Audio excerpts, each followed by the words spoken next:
Said from before, Israel Eferobor, New Central correspondent who put in that report, joins us now, alongside Professor Iyalla Peterside, who's going to be talking to us on these matters. But first off, let me talk to you, Ife. Thank you very much for joining us. Now, Ife, it's been 2 years since Nigeria has been operating with skeletal diplomatic, what do you call them, offices outside the country.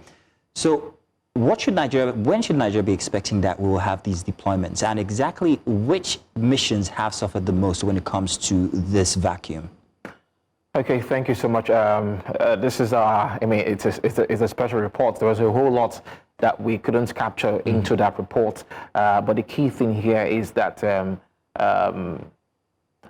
missions abroad have been having, so to speak, like without a head, without the charge d'affaires, without, well, there are charge d'affaires, but the ambassador hasn't been there for a very, very long time now, for 2 years now, since the administration of President Bola Ahmed Tinubu came on board. And we were told that one of the reasons for that was because of financial constraints here and there.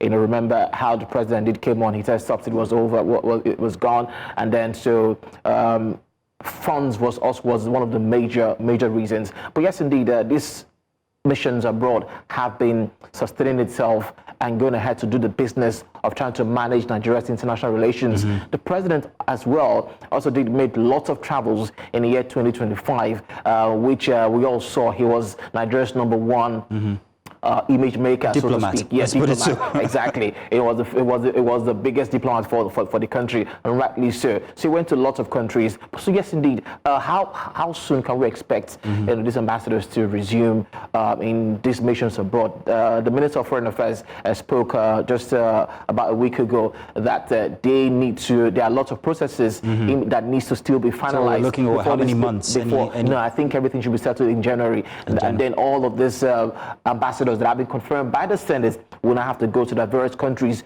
to start work, and there are key countries where they need to hit the ground running. Talk about the US, France, the UK, major countries, abroad, where Nigeria's image is indeed a very, very key factor when it comes to international relations and Nigeria's development. Okay, let's turn to Professor Iyalla Peterside. Professor, I hope you're still with us.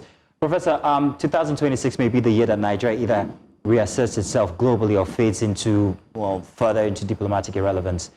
How critical is the immediate deployment of ambassadors, would you say?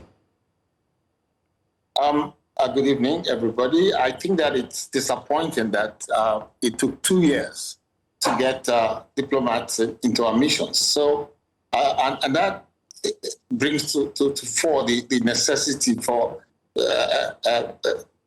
bricks and mortar things done. The president did a lot of traveling, but after all those handshakes and photo ops, you need people on the ground to effect whatever was agreed on and push the agenda for the country. And I think that is where we have fallen behind a lot. If you look at on paper, there was a lot of success, especially on economic diplomacy. But when you then turn around and see how much of that has been translated into bricks and mortar jobs, investments directly into the country, they fall far short of expectation.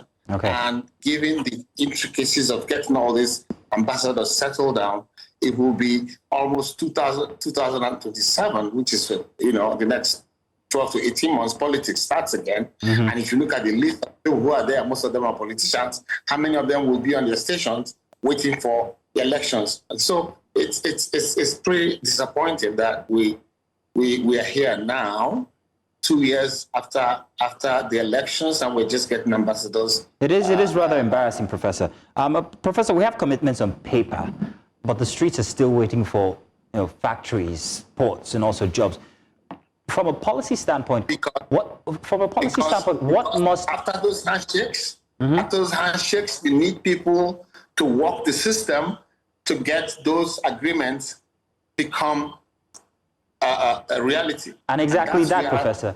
So my question is, what must Nigeria change structurally to turn these foreign investment pledges into visible, bankable projects for 2026? Our response time has to be faster.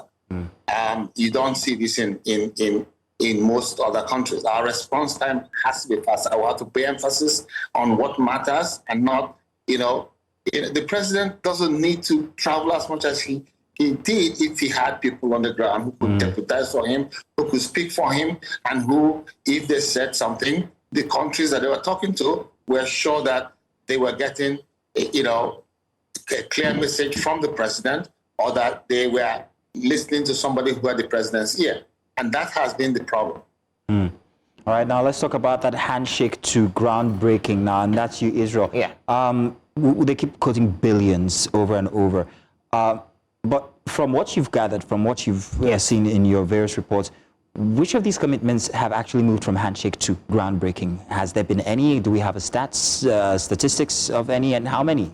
So when things like this happen, when the president moves around, the world, trying to attract this investment into the country, there are lots of MOUs that have been signed.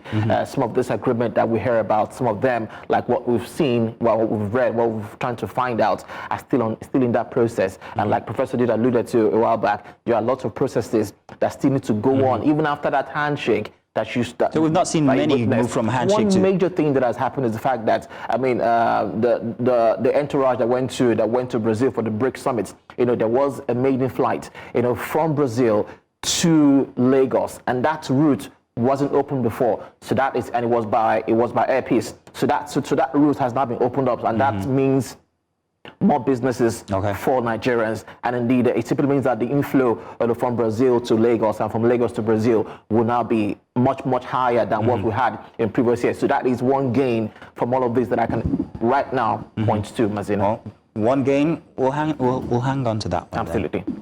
Thank you very much, Eferobor, Israel, and thank you very much, Professor Iyalla Peterside, for joining me for this conversation. Thank you, gentlemen. Good evening.